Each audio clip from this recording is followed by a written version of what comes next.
Bodolandआव खुंनो लादों गिबि खेबनि थाखाय Bodoland International Knowledge Festival। बोहैथि दाननि 27 खालारनिफ्राय 2 मार्चसिम क'क्राझार देबोरगावआव थानाय बड'लेण्ड मुलुगसोलोंसालियाव गिबि खेबनि थाखाय Bodoland International Knowledge Festivalआ खुंफुंजागोन। बिटिआर सोरखारनि बानजायनाय आरो बड'लेण्ड मुलुगसोलोंसालिनि मदद होनायाव बे मेहेरगोनां फोरबोआ खुंफुंजागोन। बेनि थाखाय लाहार-फाहार खालामनाया सोलिगासिनो। लाहार-फाहार खालामनाय बादिनो दिनैनिफ्राय जागायनानै बोहैथि दाननि 19 खालारसिम बड'लेण्ड इन्टारनेशनेल नलेज फेस्टिभेलखौ गोसार होनायनि थांखिजों कार रेली हाबाफारि लानाय जादों। दिनै फुंबिलि समाव मेहेरगोनां हाबाफारिनि गेजेरजों बिटिआरनि गाहाय प्रमद बर'आ कार रेलीखौ फ्लेग अफ खालामनानै बेखेवनानै होयो। ইউনিভার্সিটির প্রোগ্রাম হয় আমি ইয়াত সাপোর্ট কৰিছোঁ কাৰণ তেনেকুৱা এটা প্ৰগ্ৰামৰ খুব দৰকাৰ আছিলে আমাৰ অঞ্চলত।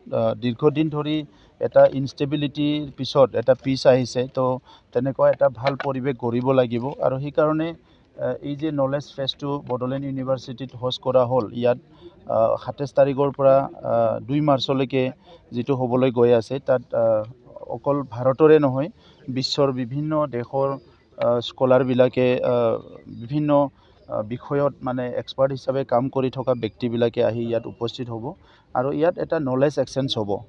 তেখেতসকলে আজিৰ তাৰিখত বিশ্বখন কেনেকৈ আগবাঢ়ি লৈ যাব বিচাৰে, মানৱ সমাজৰ কাৰণে বিভিন্ন বিষয়ত কেনেকৈ তেখেতসকলৰ আইডিয়াবিলাক নলেজবিলাক কেনেকৈ দিব বিচাৰে, ইয়াৰ এটা এক্সচেঞ্জ এটা ইয়াত হ'ব 4 দিনীয়া। আৰু তাত সায়েন্স এণ্ড টেকন'লজিৰ পৰা এগ্ৰিকালচাৰৰ পৰা পিচ বিল্ডিঙৰ পৰা লৈ সকলো বিষয় যিয়ে নেকি আজিৰ তাৰিখত মানৱ জাতিৰ উন্নয়নৰ কাৰণে বা মানৱ জাতিৰ শান্তিৰ কাৰণে প্ৰয়োজন, সেইখিনি লোৱা হৈছে।